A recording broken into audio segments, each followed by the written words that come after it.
Na mtazamaji, asante sana kwa kuungana nasi. Tumeingia sasa katika sehemu ya Mwenge wa Kaunti, leo tukiangazia majukumu ya mwakilishi wa kike katika kaunti. Kumbuka tuna wakilishi wa kike 47 kupitia katiba ambayo iliidhinishwa mwaka 2010.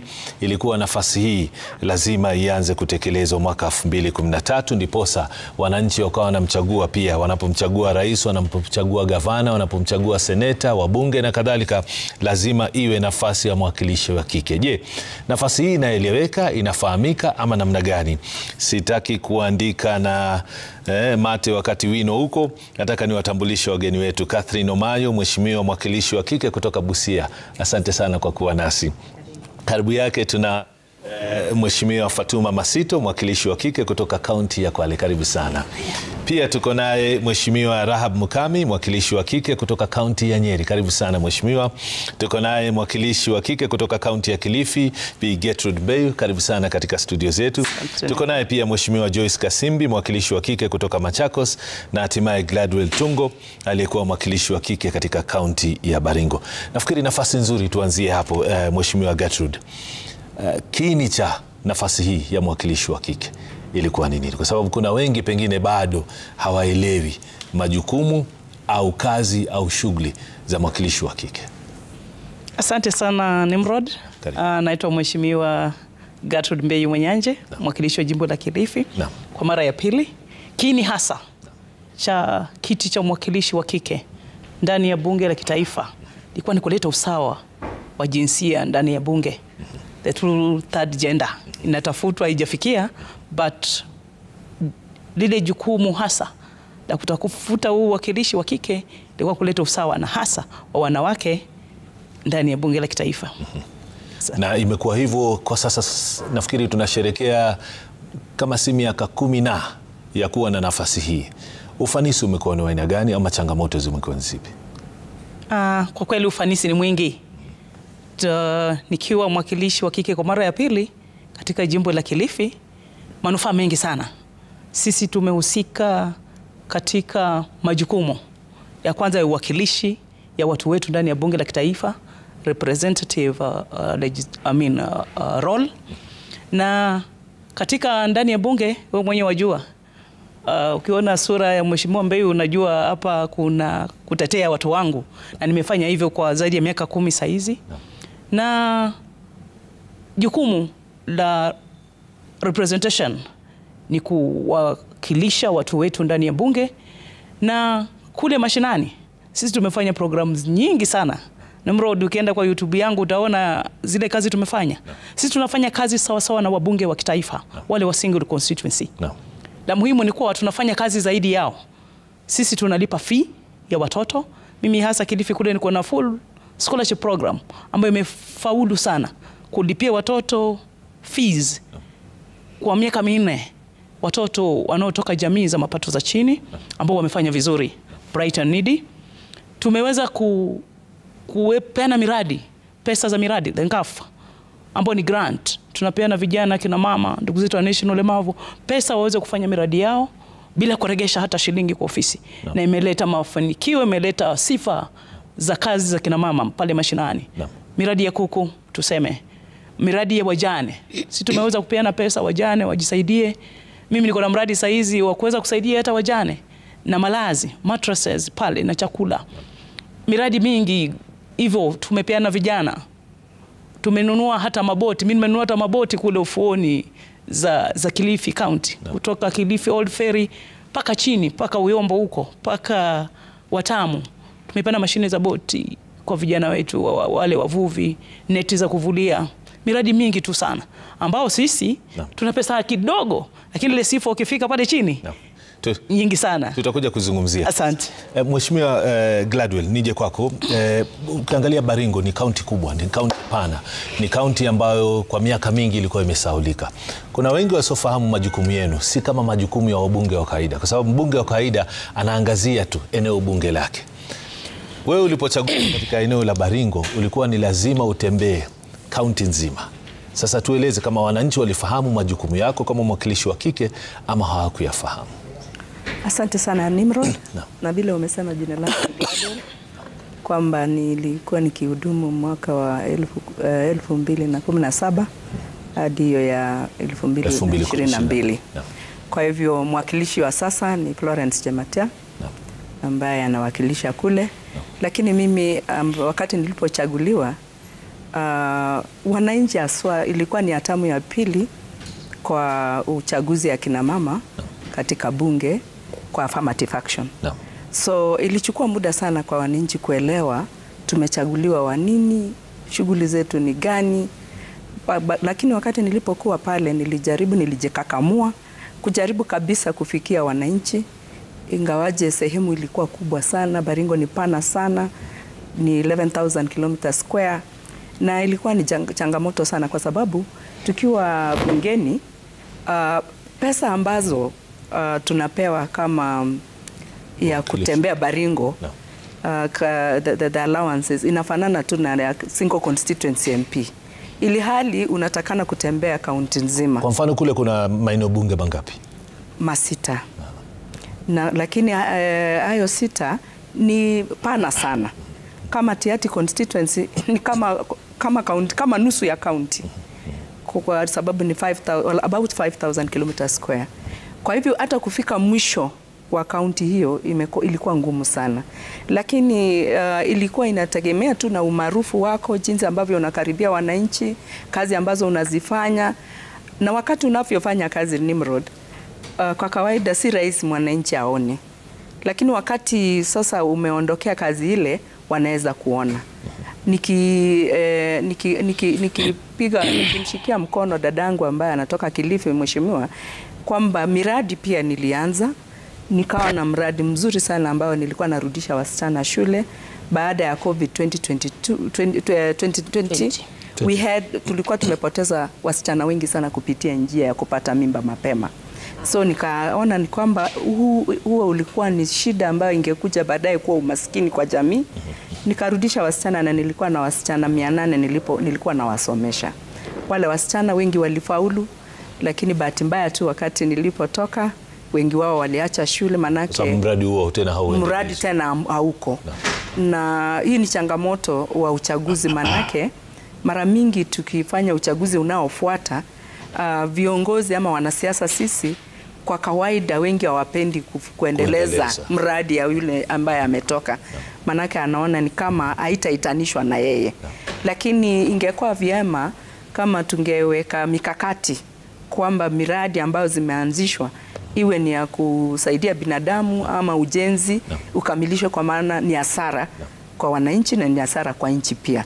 So kwangu mimi naweza sema kwamba tuko na muda ya kuendelea kufanya watu waelewe mbona wamama tumechaguliwa katika hiyo nafasi. Lakini jambo lingine Nimrod ni kuwa tumepewa hiyo nafasi kuweza kujitokeza na kuonyesha uongozi ya kina mama ili wakati ule mwingine tuchaguliwe hata kwa viti vingine. Si lazima tu tubaki tukiwa wakilishi wanawake katika nchi. Tunaweza songa pia tukue makavana, na tumekuwa na wengine wamekuwa magavana kupitia hii nafasi. Na kweli sisi tunarai kwamba serikali iendelee kutupea hii nafasi na itatujenga.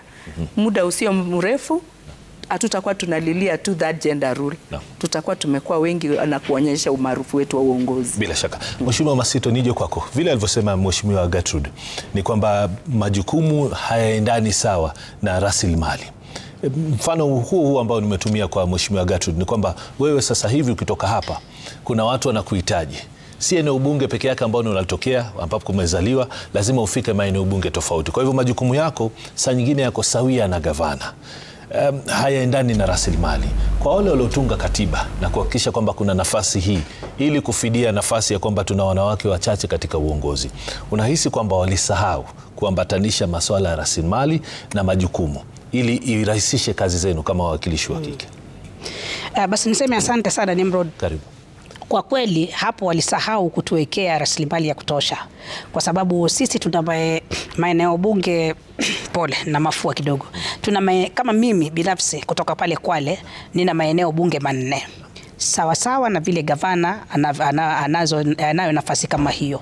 Lakini unapata rasilimali ambayo niko nayo mimi au resource ambayo niko nayo mimi ni tofauti kabisa na ile ya gavana, na pia ni tofauti na yule mwakilishi wa ile eneo bunge moja. Pesa yetu ni kidogo sana kilinganisha na mheshimiwa wa single constituency au ile constituency moja, pesa yake anayopata tunaweza kusema ni 0.0 ya ile pesa women representative anayofanya. Na wananchi wana matumaini makubwa sana kwetu sisi. Wanaona mwakilishi wa kike kwa sababu eneo lake bunge ni sawa na gavana, basi huenda ikawa ana rasilimali kama ile ya gavana, ambapo ni tofauti kabisa. Pesa yetu ni kidogo. Na pia mimi maeneo yale bunge manne haitoshani pia na ile pesa ya mbunge wa ile eneo bunge moja, pia ni kidogo tu sana. Kwa hiyo sisi mara nyingi tunapata changamoto sana mashinani. Wananchi wana matarajio makubwa ambapo hatuwezi kufikia pale ambapo wao wanatarajia. Mheshimiwa Mwanyo, anavyoeleza Mheshimiwa Masito, hiyo ndio pengine imepelekea dhana kwamba watu wengi hawaelewi basi majukumu ya moja kwa moja ya mwakilishi wa kike. Licha ya vile alivyosema Mheshimiwa Gertrude na Mheshimiwa Tungo kwamba majukumu ni mengi, lakini mwananchi haelewi kwa sababu una rasilimali finyu ama chache za kukuwezesha kufanya yale majukumu ambayo yako mbele yako. Kweli kabisa. Kwa sababu ya kupewa pesa kidogo sana, ni kama tone la maji katika bahari. Kiti cha county MPs kimedharauliwa. Unajua unaweza dharau miguu ya kuku lakini hiyo ndio inabeba mboga. So wamama na jinsi wanavyotunza jamii yote. Saa zile 2/3 gender rule ilikuwa inachorwa na budget ya women reps ikichorwa, wangeangalia eneo ambazo kila women rep anaenda ku oversee. Mimi niko na eneo bunge 7 na kuna eneo bunge moja ambayo ina shida kubwa. Nikienda kule Budalangi kuna mahali ambapo siwezi pitia Busia, na kama hujui kuogelea ama unaogopa maji ama unaangalia unachunga saa, inabidi urudi utoke nje ya Busia uende through Siaya tena upitie Homa Bay ndio ufike Osieko. Sasa hiyo ni Busia lakini ni dunia ingine. Urudi tena upite Homa Bay, upite Siaya, urudi Busia. So nikiwa kule nashughulika na mambo ya mafuriko nini, wamama wanazalia katika tents, malaria. Nikikuwa kule, wale wa Teso North wanasema hawajai niona mwaka mzima, na labda nilikuwa pale 3 months ago. Nikimbie na Mbale, wale wa Matayos wanasema siku hizi tunamsikilia tu huko juu. Nikirudi Butula, huku Funyula wanasema hatujamuona kwa muda mrefu, kwa sababu ile rasilimali ambayo kila women rep ako nayo inabidi uchunge jinsi unatembea ndio usipate hauna cha kufanya kwa mwaka nzima. Pesa zenyewe zinachelewa, ni kidogo, tena zimekatwa. Sasa hapo ni frustration, because ukitaka kumsaidia mtu useme unamempower, the way United Nations inasema ni lazima dunia nzima wamama wawe katika nyadhifa mbalimbali za uongozi. Haumpi kama tuseme ni bunduki bila risasi. Hiyo ndio shida kuu ambayo inafanya kiti cha women rep hakiwi na uzito unaofaa. Lakini maono ambayo kina mama wamebeba, unapata mtu kama mimi nimetafuta wale wa mama ambao walikuwa na vision ya maybe kushona, wako creative but hawana sewing machines. Nimenunua. Ukipata ile mashini nimenunua na pesa niko nazo, utaniuliza Nimrod, niliiba wapi pesa? Ni kutumia sasa akili, thinking outside the box. Nina marafiki, naomba pale singa machine 2, 3, 4, zikifika 50 ama 100, ninapeleka katika polytechnic ama napatia wamama. Blow dryers, naenda katika zile saluni za Jambi. Unajua kama unajiweza, huwezi enda kufungua saluni ya Jambi. So nachunguza, naingia ndani, wananiosha nywele, unaona mama anaruka katika saluni yake, ameenda ingine, amekuacha kwanza pale client. Kumbe ameenda kuomba blow dry hana. So hapo kama una maono unaandika chini, unasema shida hapa ni wanakosa hivi. Nanunua blow dries, nagawa wa mama kama wale. Sasa ningekuwa na pesa ya kutosha, wao watu wa chini, bottom, ndio tungeinua kwa haraka, because sisi wamama tunaingia everywhere na hatuna boundary. Na hatuna ukora kwamba kama usiponifanyia hivi sitakufanyia hivi. Unajua, kwa sababu ya society yetu, wamama wengi wa umri kama wangu, umri mdogo au zaidi, saa zingine ukienda kwa ofisi zingine unaambiwa lazima utoe zip ndio upewe kazi. Sasa hii ofisi ya kina mama iko very good, very sensitive, because vitu kama vile ambavyo tunapunguza umaskini, mtu akipewa mimba na anarushwa huko, hiyo ni umaskini umeongezeka. Mwenyewe maskini amezaa maskini.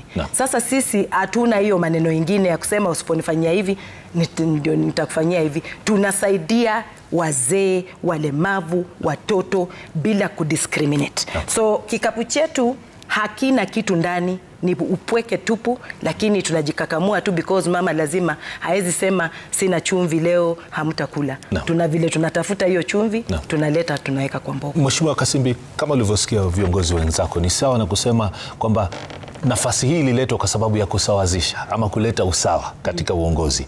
Lakini kuna usawa gani wakati ambapo rasilimali hamupewi, nafasi za kufanya mikakati ya kujumuika na wananchi hamupati?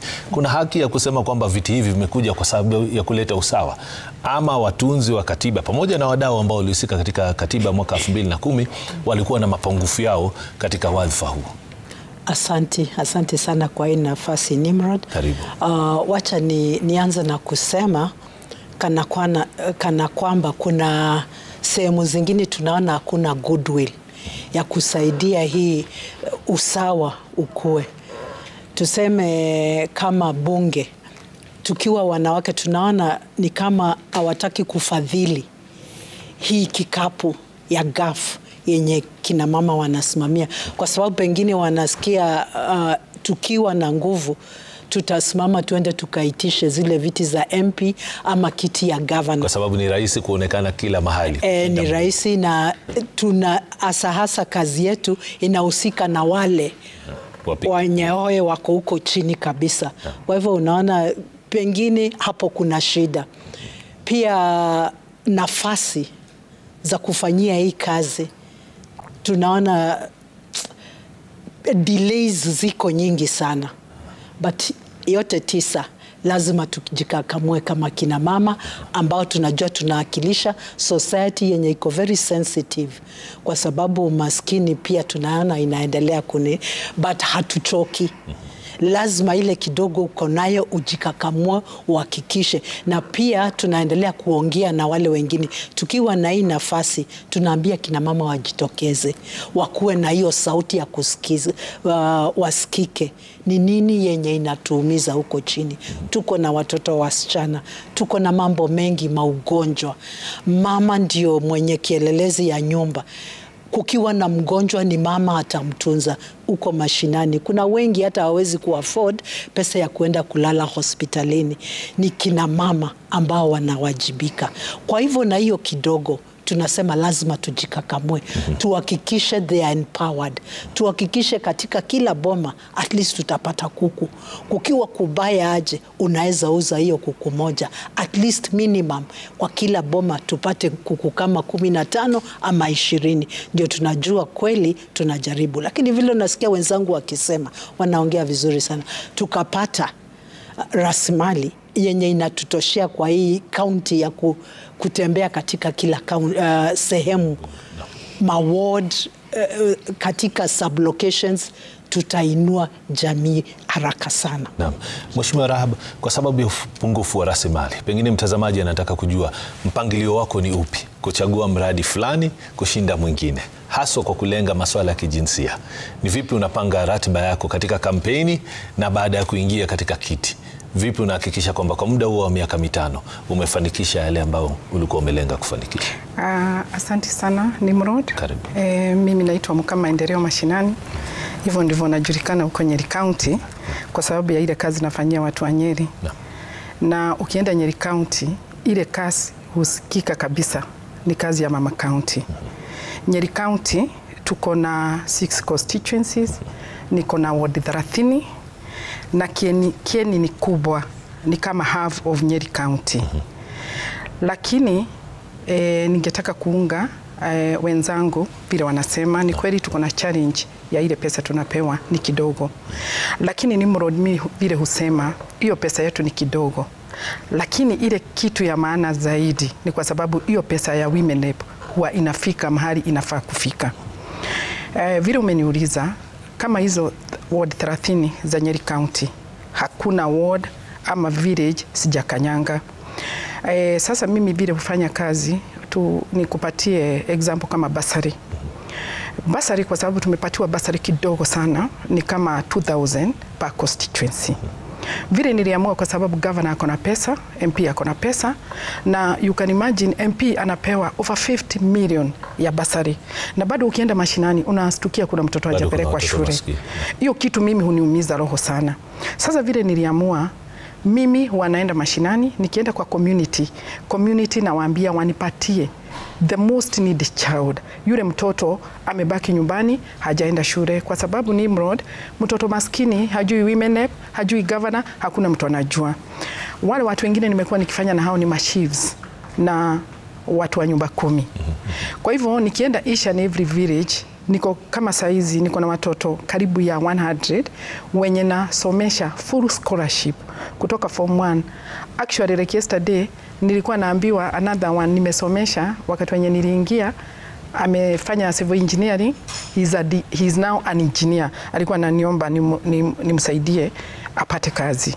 Kwa hivyo nimekuwa nikideal na all the chiefs kutoka all the wards, wananisaidia. Tunaona wale watoto the most needy na wasomesha from form 1 mpaka pahali watamalizia. Ile kitu ingine ni maneno ya groups. In each and every ward I have a coordinator and I have people in the villages wenye wananisaidia.